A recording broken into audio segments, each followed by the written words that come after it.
mas makabubuti sa mga buhay ninyo, pero mas pinili nyo makasama ako ngayong linggo. Dahil linggo ngayon at ako ang narito sa harapan nyo, gusto kong maging makabuluhan ng araw yun to. Ba't hindi tayo mag-prayer meeting?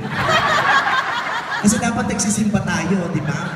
Pero bakit ako ang tinungo nyo? Hindi rin ako na-inform na itim pala ang background ng stage. Terno. Buti na lang puti ang buhok ko.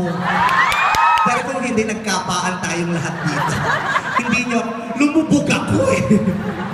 Ang laki-laki na nung stage, kulay itim pa. Ang sinaulo din pala tayo dito. Gusto. Maganda ba yung suot ko?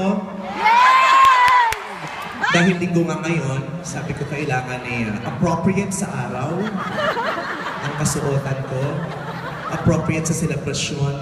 Linggo ngayon, araw ng pangilin, dapat nagsisimba tayo. Kaya naman nakapang-kulto outfit ako. Dahil sa dami ng pumunta ngayon, nakakasiguro kung dumadami na at lumalawak ang aking naniniwala sa aking paniniwala. Marami-rami na rin. Dati isa lang ako eh. Nung lumabas ako, parang yung iba excited bago ko lumabas. Pero nung lumabas ako, yung iba walang reaksyon. Hindi ko naman kayo mauunawaan. Alam ko namang nabigla kayong lahat dahil hindi nyo ina-expect na ganito ako kaganda sa personal.